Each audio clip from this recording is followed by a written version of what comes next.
ቀኑን ሙሉ እንገደላለን። እንደሚታረዱ በጎችም ተቆጠርን እንዳለ መጽሐፍ አንዴ በአሰቦት አንዴ በዝቋላ በአርሲ በተደጋጋሚ ሁል ጊዜ እንታረዳለንና ራሔልን የሰማህ እግዚአብሔር በአርሲ ያሉትን በዝቋላ ያሉትን በአሰቦት ያሉትን የአባቶቻችንን እንባ ሰምተህ እባክህ ፍረድልን።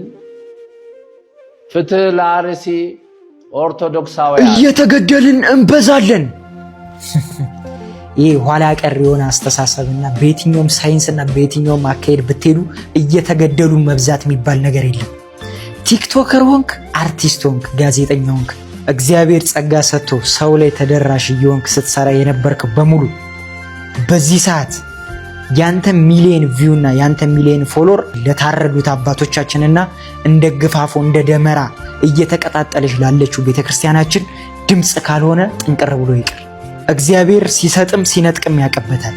ምንም ቢሆን የተገደሉት አባቶቻችን በእግዚአብሔር ፊት ክብርና ሰማዕትነትን ተቀብሏል። እኔና እናንተ ግን ነገ በየሜዳው በወጣንበት ስንቀር ከዚች ዓለም ተሰናብተ ስትሄድ በእግዚአብሔር ፊት ትጠየቅበታል። ኦርቶዶክስ ይሆንክ አንገት ላይ ማተብ ያሰርክ በሙሉ ይህንን ቪዲዮ ሼር፣ ኮፒ ሊንክ እያደረግ ለሚመለከታቸው ሰዎች አድርሱ። እንዴት ብሎ ይሆን የአርሲ ምዕመናን ዛሬ እንዴት አድረው ይሆን? በእናታቸው ነገ ደግሞ ምን እንሰማ ይሆን? እንደው መድኃኔዓለም ይድረስላቸው። ምን ብለን እኮ እንደምናስቆመው ግራ ገባን። ሰውነታችን እኮ እንደ ይሄን ዜና በመስማት እኮ በሰቀቀን አለቀ። ያሳዝናል እኮ። የኔ ልጅ ቢሆንስ እየታረደ ያለው እዛ ጋር፣ የኔ እናት ብትሆንስ፣ የኔ አባት ቢሆንስ በዚህ ደረጃ ምክንያት ነው። ዛሬ ምዕመኑም ይታረዳል፣ መቅደሱም ይቃጠላል። ክርስትና ግን በእሳት አይጠፋም። ምክንያቱም እሳት በእሳት አይጠፋም። ባለ ጊዜ ባለስልጣን የምትሉ ደም አታፍስሱ፣ ሰው አትግደሉ ይለናል። ሰይፍ ስለያዛችሁ ጎበዝ አይደላችሁም፣ ተራችሁ ሲደርስ ትሞታላችሁ ይለናል። ምዕመናኖቻችን ደግሞ በገጠር እየታረዱ ነው፣ እኛም በቁም እየሞትን ነው። ቤት በኩል ነው እንደው ለመድነው ዜናውን። እረ አባቶቻችንን እግዚአብሔር ያናቸው አምላክ የለም። የመድኃኔዓለምን ፍጥረት ያረዱ እጆች የሚቆረጡበት ጊዜ ይመጣል። የአብርሃም ልጆች ብትሆኑ ኖሮ የአብርሃምን ሥራ በሰራችሁ ነበረ። ልቦና ይስጠን መድኃኔዓለም ለሁላችን። እኔ የቄስ ዘር ነኝ ይላል። ስትለካው እሱ መናፍቅ ነው። ማንም በታሪክ አይጸድቅም። ጻድቅ ነኝ እያለ ከና ኃጢአቱ ከሚኖር ሰውነት እግዚአብሔር ይሰውረን። እግዚአብሔር ነው ትልቁ ዳኛ፣ ፍትሐዊ ዳኛ። መጨረሻ ላይ ይጠይቀናል። ሞታለን። በቃ ሐቁ ይሄ ነው። ይጠላናል። አዎ ይጠላናል። የጠላን ደግሞ ያሳድደናል። ያሳደደን ያስረናል። ያሰረን ይገፋናል። የገፋን ይገለናል። ዮዲት 40 ዘመን ስትዋጋ ኖረች። ዮዲት አለፈች፣ ቤተክርስቲያን ግን አለች። ግራኝ መጣ 15 ዓመት ተዋጋት።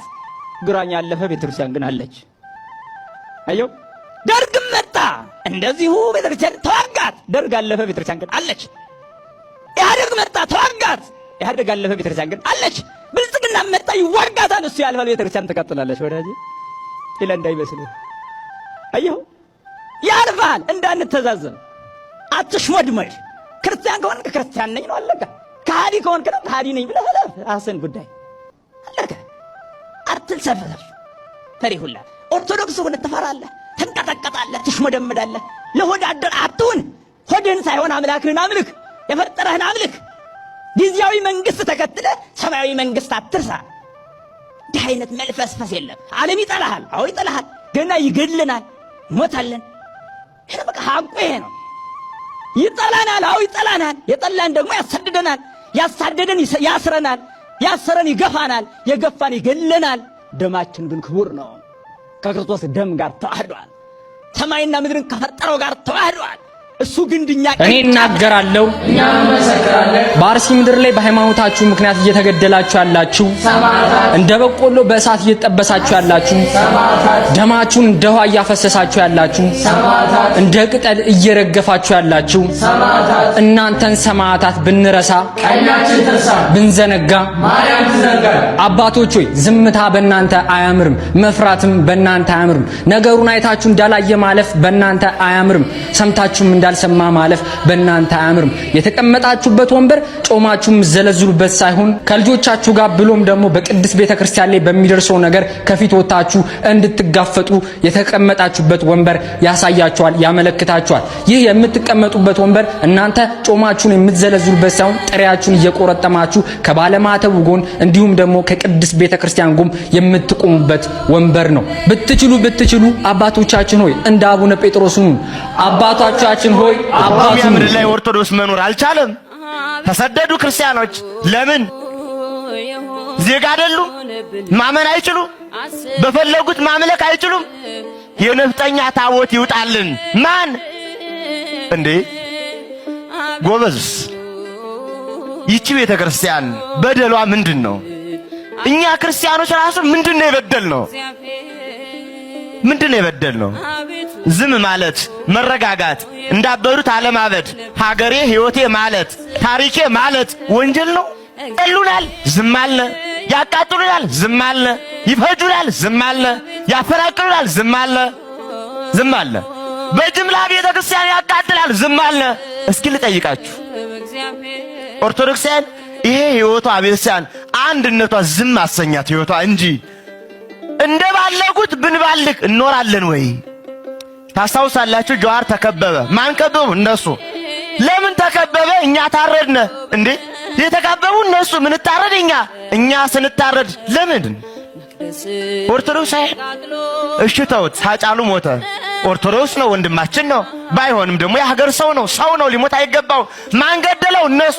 ስለገደሉት ማን ሞተ? እኛ። ሰው መሆኔን የጠላሁበት ጊዜ፣ አመራር ሁኜ በዚህ ሰዓት እዚህ መገኘቴን የጠላሁበት ወቅት ነው። ምክንያቱም የህዝቤን ሰላምና ደህንነት ካላስጠበቅኩ መኖራችን፣ መንግስት ምክር ቤት መኖራችን ምንድን ነው የሚጠቅመው? እንዴት ህፃናት ይገደላሉ? እንዴት ሴቶች አጎንብሰው የዛሬን ይቅር በሉን እያሉ እየለመኑ እንዴት እናት ትገደላለች? እስቲ ሁላችን ይሄን እናስበው። ወደ የቤታችን ቢገባ ምንድን ነው የሚሰማን?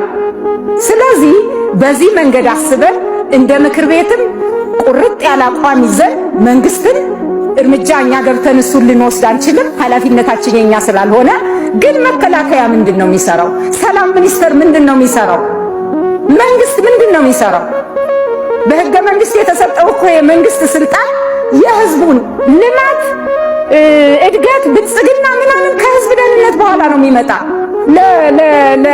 ለመሬቱ አይደለም እኮ ብልጽግና፣ ለህዝብ ነው። ህዝብ ደግሞ ሲኖር ነው መጀመሪያ ወጥቶ መግባት ሲችል። እስቲ ያስቡት፣ ተኝቶ እነሳለሁ ብሎ ሰው እየተጨነቀ እየተኛ አሁን ራሱ በየአካባቢው ከዚህ ከወር ከሁለት ወር በፊት የነበረ ችግር የሞቱት ሞተው አለፉ። በቃ በማይሆን በሚያሳዝን ሁኔታ ያሉት ደግሞ እየተጨነቁ እኮ ነው። አሁንም ፍርሃት አለን፣ አሁንም ስጋት አለን እያሉ እኮ ነው። ስለዚህ የህዝብን ደህንነት እማናረጋግጥ ከሆነ መኖራችንም ምንም ፋይዳ የለውም። ጣቱ ሲቆረጥ የማያምኑ አረ ወገኖቻችን ናቸው። እናልቅስ፣ በብሔር አንገፋፈል። ሰው በመሆናችን ብቻ፣ ሰው በመሆናቸው ብቻ እባካችሁ ለነሱ ሲያፍ እንሁንላቸው።